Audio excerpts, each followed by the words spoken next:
Assalamualaikum warahmatullahi wabarakatuh. Waalaikumsalam warahmatullahi wabarakatuh. Alhamdulillahilladzi an'ama 'alaina bi ni'matil iman wal islam. Asyhadu an la ilaha illallah wahdahu la syarika lah, al-malikul quddus salam. Wa asyhadu anna sayyidana wa nabiyyana Muhammadan abduhu wa rasuluhu sallallahu alaihi wasallam. Amma ba'd. Puji dan syukur kepada Allah Subhanahu wa taala. Alhamdulillah, Bapak Ibu para jemaah, kita masih diberi nikmat oleh Allah. Subuh hari ini kita dapat menjalankan kegiatan salat subuh berjamaah. Semoga Allah berikan kekuatan kepada kita dan istiqomah, kita terus bisa menjalankan kegiatan salat subuh berjamaah dan salat-salat lainnya di waktu juga dapat berjamaah. Salawat dan salam yang senantiasa diucapkan kepada Nabi kita Muhammad sallallahu alaihi wasallam. Allahumma shalli ala sayyidina Muhammad wa ala ali sayyidina Muhammad. Para alim ulama yang kami muliakan, Bapak Ibu para jamaah yang berbahagia, subuh hari ini insyaallah kita akan mengkaji tentang salat khusyuk. Jadi nanti kajian soal khusyuk ini mungkin tidak cukup 1 bulan, 2 bulan, mungkin setahun.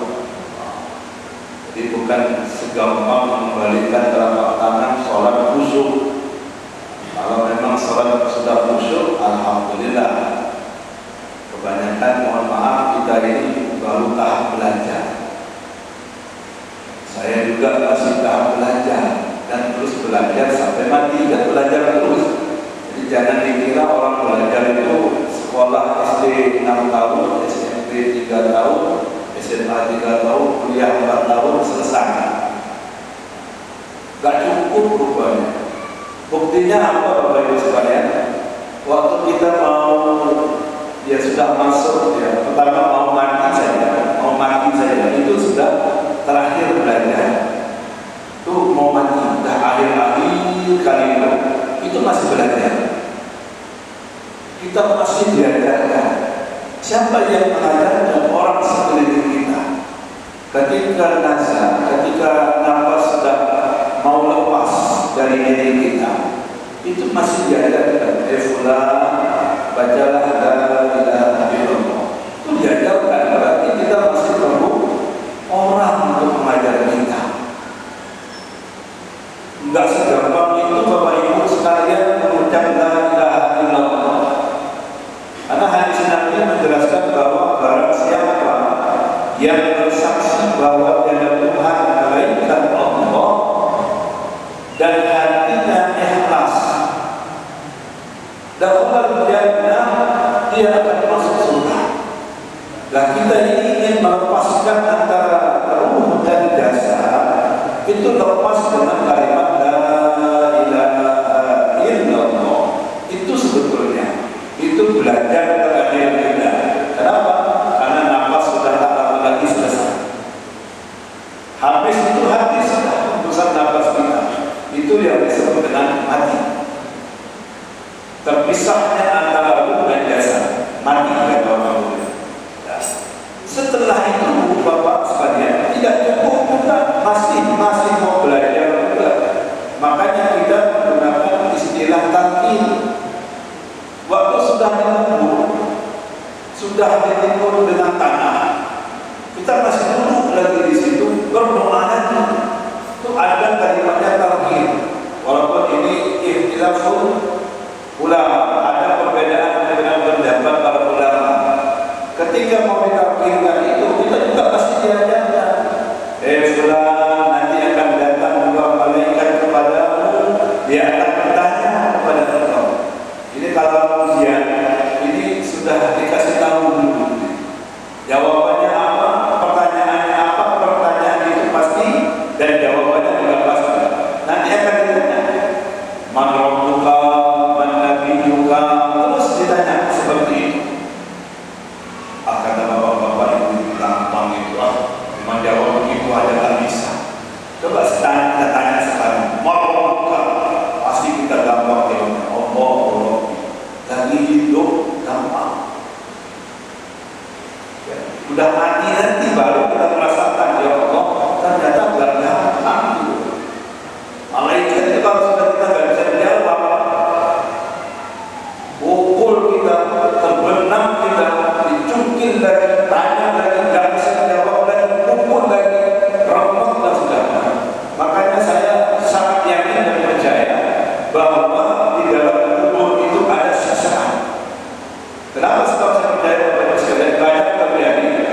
Ada kalanya kuburan itu ketika digali dilihat tulang belulangnya itu berkumpul. Pertanyaannya siapa yang mengumpulkan? Semut. Rasa saya semut tidak segampang itu mau mengumpulkan tulang-tulang kita yang besar kayak begini mau dikumpulkan jadi satu, itu tidak mudah. Tapi kenyataannya ada kadang-kadang itu tulang belulang kumpul di kepala. Ada yang di tengah, ada yang di kaki. Jadi dia mengerumpuk. Yang kepala, yang tengah, yang kaki kumpul dari satu. Pertanyaannya itu siapa yang mengumpulkan itu? Rajin kali ya. Orang kita lewat kuburan yang takut yang bukan mati. Kalau perlu lari-lari tidak apa. Kalau mau motor itu kecepatan 40 jadi 100 biasanya. Kenapa takut ada yang numpang di belakang kita? Tengok sana, tengok sini, ada rupanya di belakang kita yang baju putih juga lihat. Itu biasanya keyakinan kita. Orang kalau ternyata kecepatannya nampak biasanya. Gak tahu kenapa perasaannya itu gimana gitu katanya. Takut ada yang numpang katanya. Padahal gak ada yang numpang. Ya cuma numpang itu gak nampak sebetulnya. Kan perasaannya berat jadi gitu. Itu kadang-kadang ada yang numpang di belakang. Ya makanya baca aja Quran, baca aja ayat kursi. Insya Allah enggak. Ringan nanti kalau belajar. Insya Allah ringan. Nah oleh sebab itu penting bagi kita untuk belajar dan terus belajar. Makanya nggak cukup mungkin sekali dua kali, mungkin lama kali atau bertahun-tahun sampai kita mengerti. Inilah alasannya kenapa kita harus thalabul ilmi, terus belajar untuk ilmu mulai dari buaya sampai ke liang lahat. Itu tujuannya. Bapak Ibu yang dirahmati Allah Subhanahu wa taala, sebelum kita membahas tentang salat khusyuk, mari sama-sama kita buka kegiatan ini dengan membaca basmalah, istighfar, salawat dan bersyahadat. Baru kita membaca surah Al-Fatihah. Setelah itu baru kita kajian, baru kita akan jawab kalau ada, kalau tidak ada tutup dengan selamat alhamdulillah. Baik Bapak Ibu yang dirahmati Allah, kita mulai dengan membaca basmalah. Bismillahirrahmanirrahim. Astaghfirullahaladzim. Astaghfirullahaladzim. Astaghfirullahaladzim. Alladzi la ilaha illa huwal hayyul qayyum wa atubu ilaih. Allahumma shalli ala sayyidina Muhammad wa ala ali sayyidina Muhammad. Allahumma shalli ala sayyidina Muhammad wa ala ali sayyidina Muhammad. Allahumma shalli ala sayyidina Muhammad wa ala ali sayyidina Muhammad. Asyhadu an la ilaha illallah wa asyhadu anna Muhammadan Rasulullah. Biridillah bi syafa'ati Rasulillah sallallahu alaihi wasallam wa bi ridwanihi khususan sultan yang syahada qadir al-jalali radhiyallahu anhu wa ila al-adari khususan ala hadithnya ala yudin salihah yadiyan syamila yang khayrat dunya wal akhirah wa ila radina bil mustafa Muhammadin sallallahu alaihi wasallam bi sirril fatihah. A'udzu billahi minasy syaithanir rajim. Bismillahirrahmanirrahim.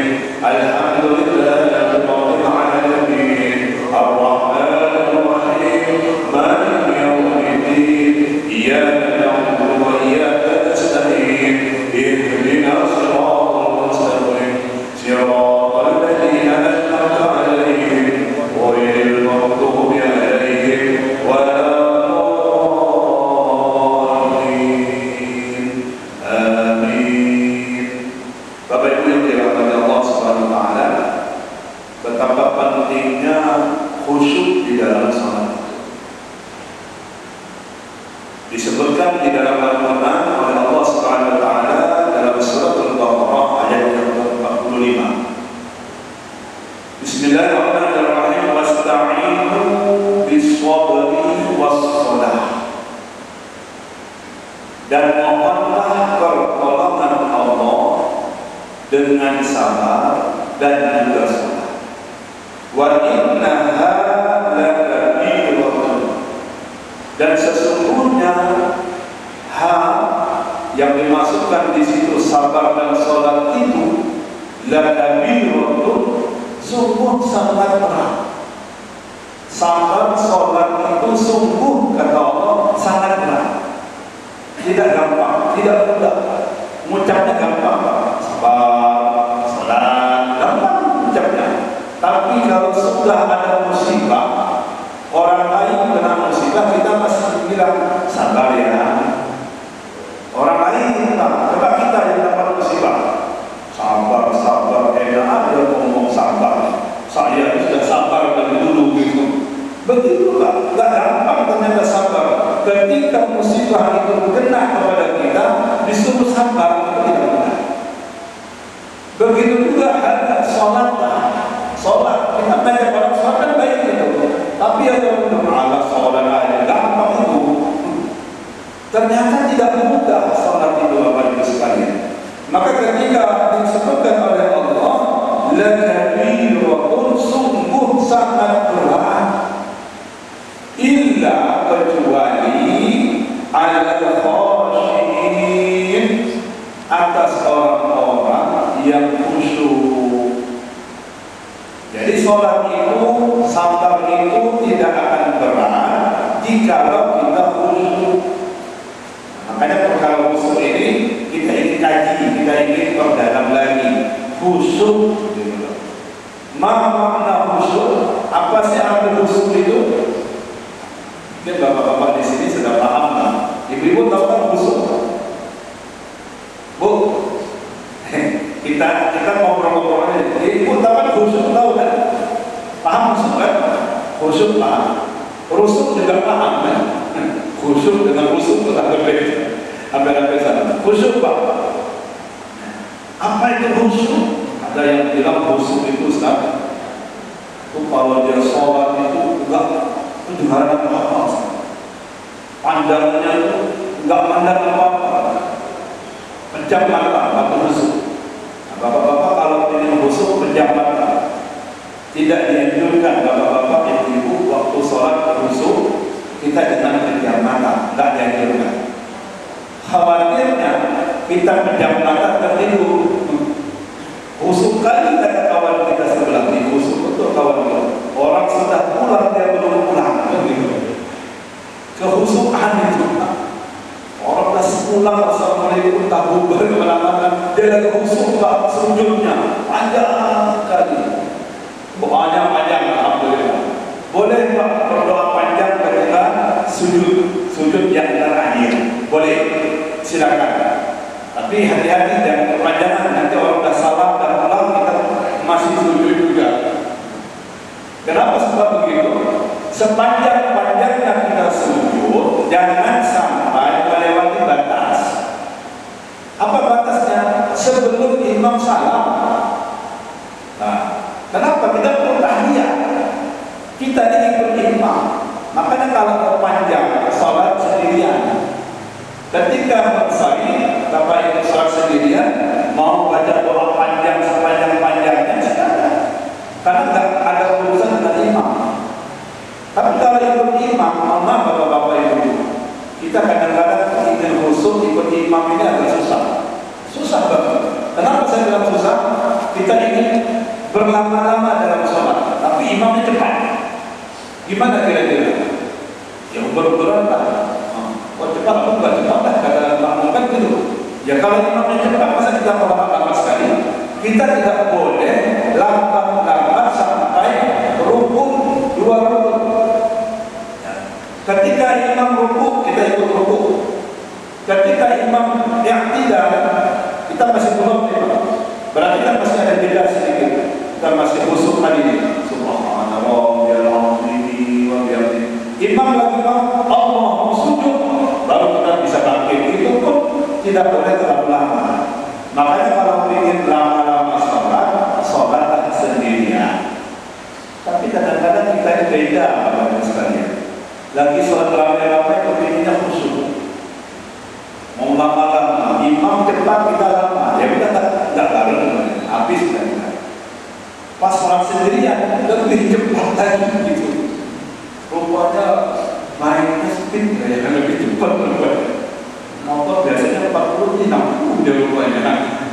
sendirian gitu ya. Kalau bareng-bareng itu kan ada rapat-rapat badannya. Tapi kalau sendirian lebih cepat badannya. Ternyata sholat juga begitu. Kita ini kadang-kadang sholat berjamaah agak lama maunya ini. Sekali sendirian, masya Allah. Kadang-kadang mohon maaf ya, kita kan sholat sunat nih kadang-kadang. Kita berdoa Allah baru sholat berkat tidak salah. Alhamdulillah. Berarti kecepatannya lebih lipat daripada kita. Nah, oleh sebab itu khusyuk ini adalah perkara yang sangat penting. Maka dijawab oleh Allah, apa itu khusyuk? Alladzina yazunnuna annahum mulaqu rabbihim. Orang yang khusyuk itu adalah mereka orang yang yazunnun, berprasangka. Berprasangka, jangan pikir ini seusul, bukan. Prasangka itu kan ada dua, ada prasangka baik, ada prasangka buruk kan gitu. Yazunnuna, orang yang khusyuk itu adalah mereka yang berprasangka annahum mulaqu rabbihim, sesungguhnya mereka itu akan bertemu dengan Tuhannya. Dia akan bertemu dengan Allah. Itulah khusyuk. Prasangka dia, keinginan dia, angan-angan dia ingin bertemu dengan Allah. Bayangkan kalau kita ingin bertemu dengan Allah, bagaimana kita khusyuk dalam sholat? Biasanya orang yang ingin bertemu dengan Allah ini kalimatnya tak lama lagi mati begitu. Wah, itu tak lama lagi. Kalau sudah tak lama lagi mau ketemu dengan Allah, sebetulnya tidak harus mati. Nah, kita itu aja berprasangka mati kepada nak ketemu dengan Allah. Belum, bukan ketemu dengan Allah dulu, ketemu dengan malaikat. Pasti itu. Pertama ketemu malaikat Israel, walaupun nggak tahu bayangan Israel, tahu-tahu putus nyawa kita. Tuh, masuk dari dalam kubur ketemu lagi, munkar wa nakir. Nggak ketemu Allah belum. Yang segampang itu Pak, mau ketemu Allah itu. Bapak mau ketemu wali kota saja, itu payah kali. Pergi ke kantor, tanya sama security, sama satpam, sama satpol PP, saya mau ketemu Pak Wali Kota. Bapak sudah jadi belum? Nah itu. Bapak Wali Kota nggak ada. Bisa aja Wali Kota ada di atas di dalam ada.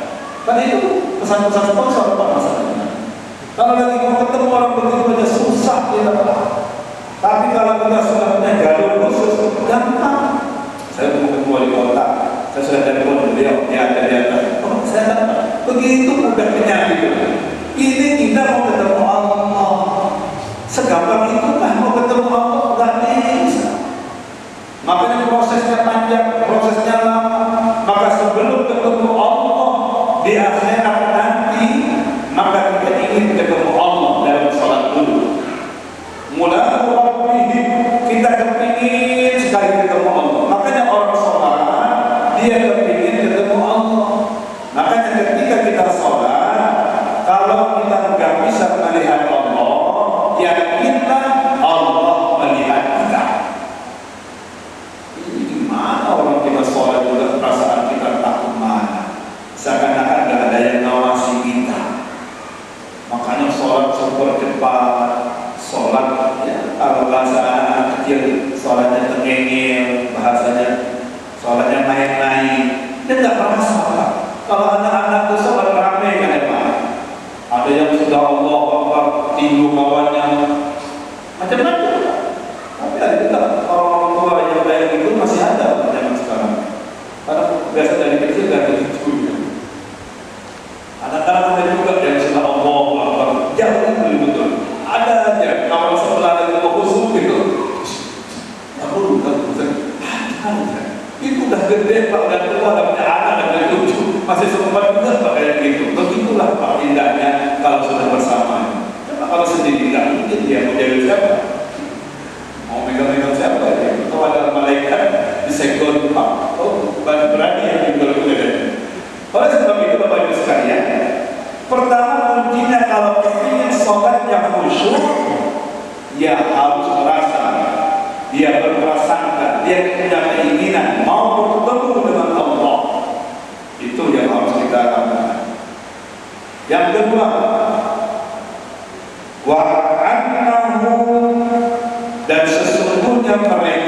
ilaihi, hanya kepadanya rajiuna, akan kembali.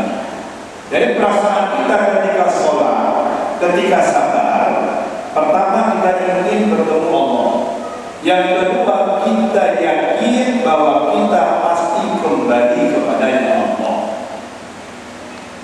Makanya kalau orang berkata kalimatnya inna lillahi itu kalimat yang sebetulnya sangat luar biasa. Itu betul. Kita saja kadang-kadang kalimat ini menakutkan. Inna lillahi, ada yang mati dia. Tahunya matinya jadi inna lillahi, kan gitu. Padahal tidak harus mati.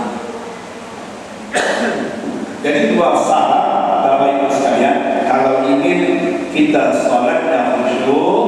Satu, yakinlah bahwa kita ingin ketemu Allah. Yang kedua, yakinlah bahwa kita pasti akan kembali kepada Allah. Dua syarat ini Bapak Ibu sekalian menjadi utama buat kita kalau ingin sholatnya khusyuk. Karena yang namanya sholat itu dari awal sampai akhir tidak ada lain yang kita ucapkan, tidak ada lain yang kita ingat kecuali Allah. Berarti selesai ya. Itu cara kalau pengen khusyuk. Antara Bapak Ibu apa bisa sudah khusyuk begitu? Ya alhamdulillah kalau sudah bisa. Karena masjid ini luar biasa, siratal mustaqim, jalan yang lurus masalahnya. Tidak ada bengkok-bengkok, Pak. Lurus semua, jalannya lurus, tidak ada bengkok-bengkok. Ini siratal mustaqim luar biasa. Jadi dua syarat yang pertama, yang paling penting yang harus kita yakini bahwa kalau ingin sholatnya khusyuk. Terus pertanyaannya, apa bisa Ustaz? Apa bisa Pak Bu kita ini kepingin ingatnya hanya Allah waktu sholat? Itu pertanyaannya. Bisa nggak kira-kira kita ingatnya Allah saja ketika sholat, gak ingat yang lain-lainnya? Kebanyakan ya, kalau sudah sholat itu ingatnya banyak yang lain-lainnya. Ada yang ingat sandal, sandalnya nanti hilang gimana? Ingat sandal Allah, sudah enak-enak ya. Tahu-tahu sandal nanti imam lama betul. Dah, mulai tak konsep. Katanya kepingin khusyuk, tapi ingatnya sandal, nggak ingat Allah, ingatnya sandal aja. Sampai salat itu cabut cepat, apa sandalnya hilang. Jadi mulai dari takbir sudah oke, masuk kalimat doa kita sampai salam, ingatnya sandal aja. Bisa jadi, bisa. Kenapa? Karena kita masih masukkan sandal ke dalam pikiran dan hati kita. Dan itu juga pekerjaan setan. Sengaja buat kita ini nggak usul, itu pekerjaan setan. Oleh sebab itu Bapak Ibu, saya rasa perlu kita selesaikan dulu secara adil. Kalau sandal yakinkan, mau hilang mau tidak terserah, yakin aja gitu. Apalagi kalau kita bawa HP, HP-nya ketinggalan di jok motor. Wah, sudah Allah. Itu kalau sudah Allah ingat HP-nya di jok motor, yakin saja keluar dari barisan ini. Keluar dari barisan pengingat dari HP itu, betul kan? Ya kalau nggak gitu, semenjak takbir itu ingatnya HP ini aja ya Allah. Nanti hilang HP saya ya Allah, nanti hilang ya Allah. Sampai selesai salam, campur Pak paling pertama. Kenapa nggak doa lagi? Saya tahu HP saya hilang. Ternyata memang hilang. Sudah cepat-cepat nggak khusyuk.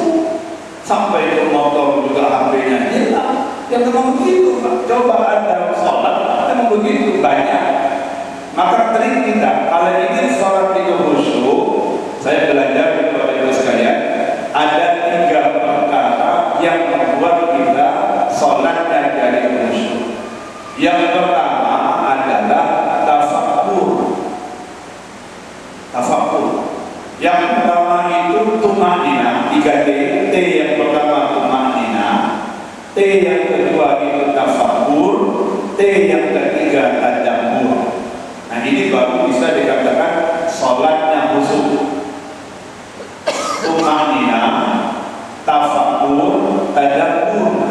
Kita bahas satu-satu. Kalau hari ini bisa tuntas 3 alhamdulillah. Takutnya nanti masuk telinga kanan, keluar telinga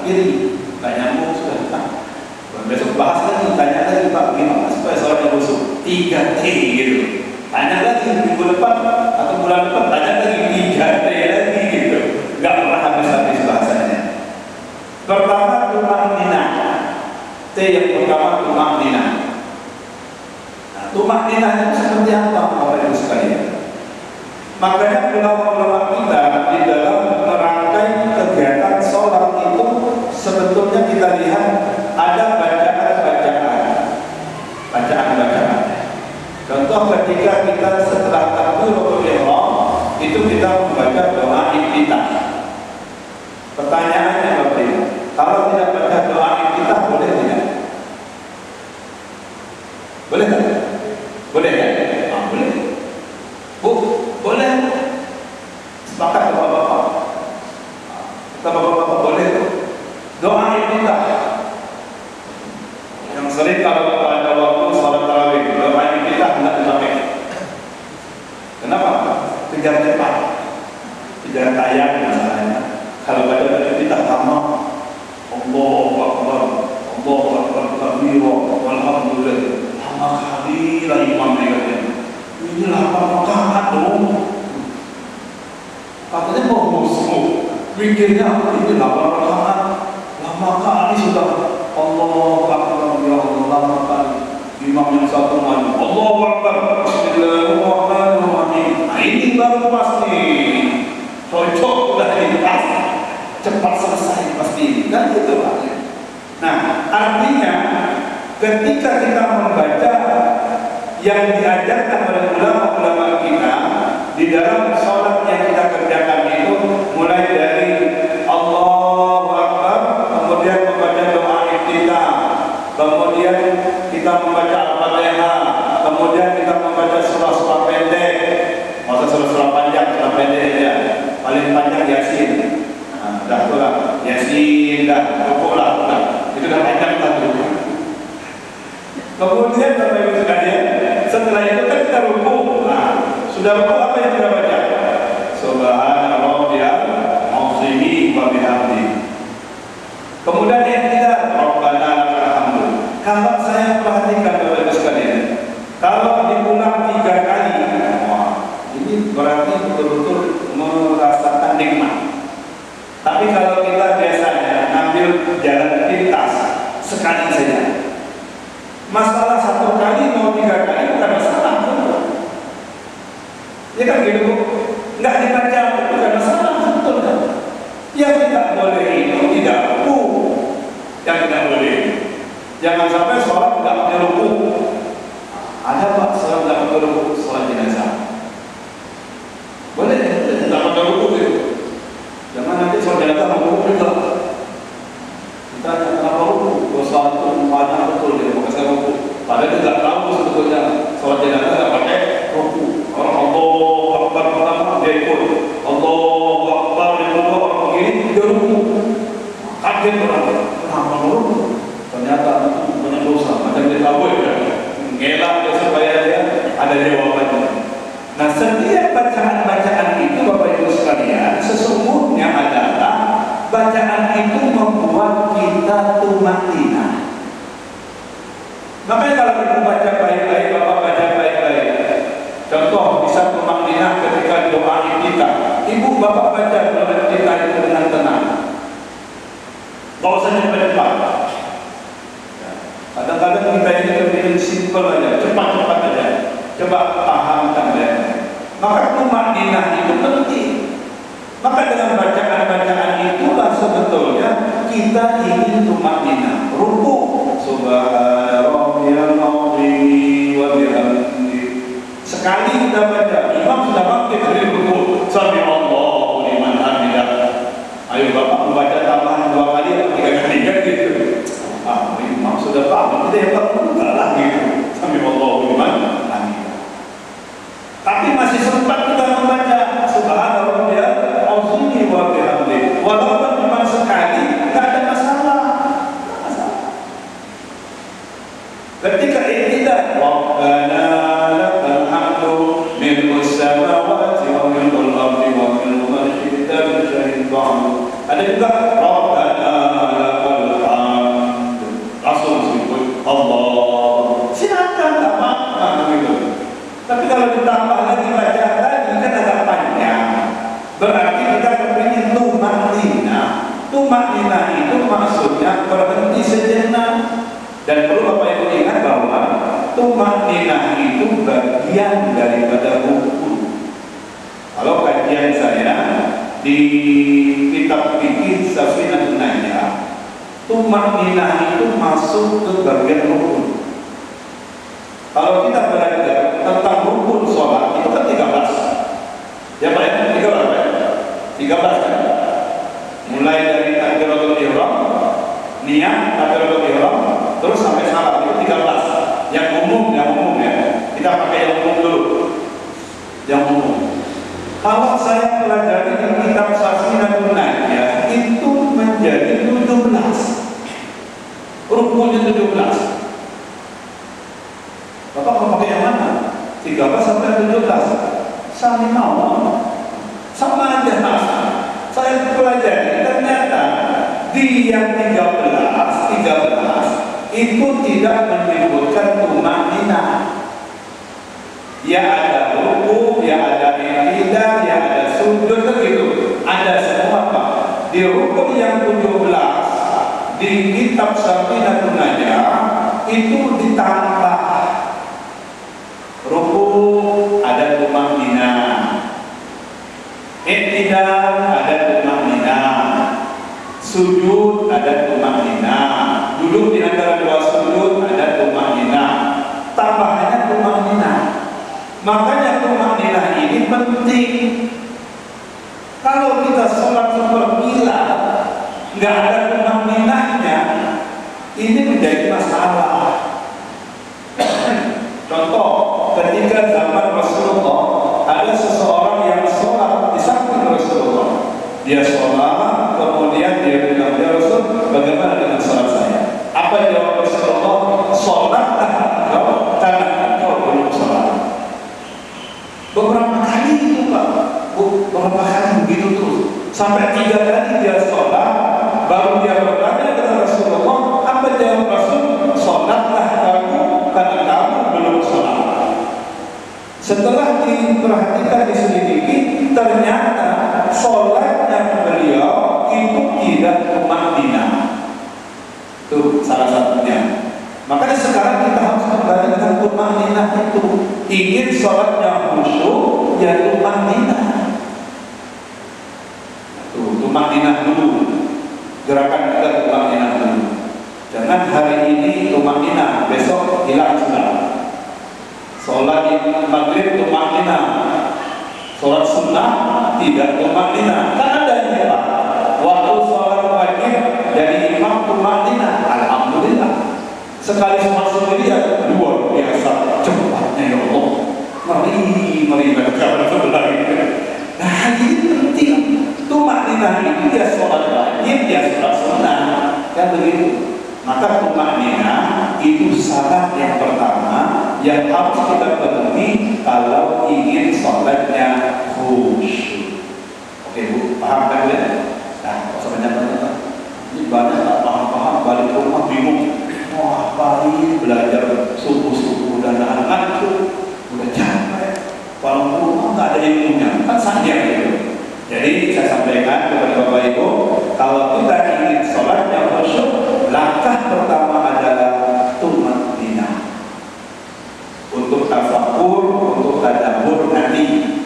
Jangan dibahas sekarang, nanti jam 6 lewat kita habis nanti. Ya, Bapak Ibu sekalian, setuju Bu? Setuju Bu? Ibu setuju, Bapak-bapak setuju lah. Kalau Bapak-bapak tak setuju, Ibu setuju, bingung kita di sini.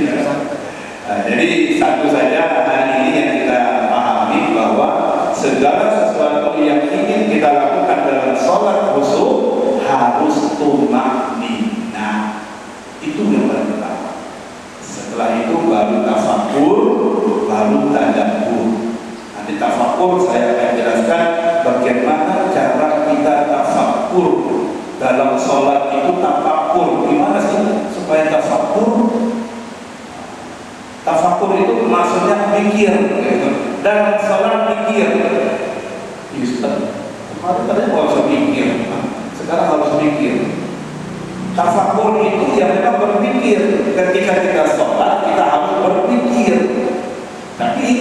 pikiran kita mengarah kepada Allah, jangan mikir yang lain. Ini mikirnya mau pulang, mau cepatkan. Apalagi kalau sudah BAB, hati-hati. Itu kalau orang BAB itu dijamin kalau sholatnya nggak khusyuk, susah khusyuk. Allah, ya Allah, lama kali. Begitu kan? Itu orang BAB. Makanya kalau mau BAB, selesaikan BAB dulu Pak. Udah tinggalkan sholatnya. BAB dulu, jangan ditahan-tahan. Ini sampai perutnya bunyi, bugar-bugar. Apa ini? Ternyata mau BAB. Sempat terlepas, datang sholat, kawan sebelah sudah tak tahan baunya, kasihan jadinya. Makanya kalau mau BAB lebih baik BAB lah dulu. Kedua, kalau lagi hidangan sudah dihidangkan waktu sholat sampai, tutup aja nanti aja. Apa yang dipikirkan? Allah, nanti habis sudah itu. Ya udah makan aja dulu lah, gimana sih? Makan dulu baru sholat. Kalau sudah dihidangkan baru doa. Kalau belum jangan dipikirkan nanti lauknya apa gitu. Kalau sudah dipikirkan. Nah makanya kalau orang tafakur itu mikirnya kepada Allah. Bagaimana caranya? Insya Allah nanti kita jelasin. Ya. Karena kalau sekarang jelasin tidak mungkin, waktunya nggak cukup. Kemudian yang ketiga tadabbur. Apa itu tadabbur? Mempraktekkan apa yang sudah kita buat dalam sholat, yang sudah kita pikir dalam sholat, dalam kehidupan kita praktekkan. Nah itu baru khusyuk. Jadi nggak hanya khusyuk itu dia terus tahu-tahu pulang. Dia salam selesai. Nah itu juga. Jadi khusyuk itu diatur sampai kehidupan kita sehari-hari. Itulah khusyuk yang sesungguhnya. Dan mudah-mudahan apa yang kami sampaikan ada manfaatnya. Kalau mungkin Bapak Ibu yang ingin bertanya, silakan Bapak. 1-2 pertanyaan boleh, 1 aja ya. Oh, silakan Bapak. Sambil minum. Ya, agak ada dekat sedikit. Waalaikumsalam.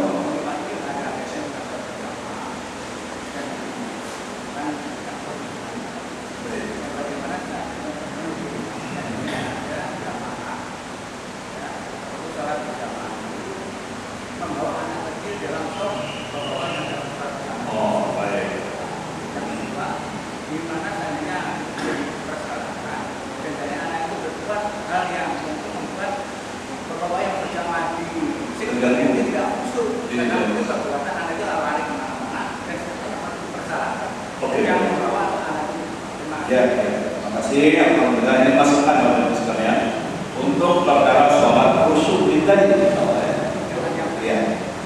Karena penting sekali untuk perkara sholat khusyuk ini.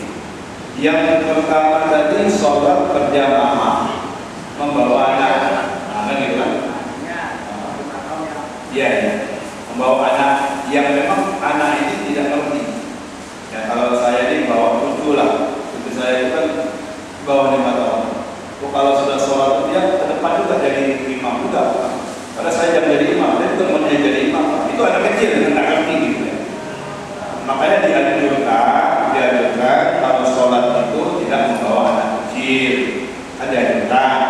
Tapi sebaliknya juga perlu kita membiasakan kalimat khusyuk yang saya maksudkan tadi, bagaimana kita sebagai orang yang menjalankan sholat betul-betul merasa tenang, kan gitu kan?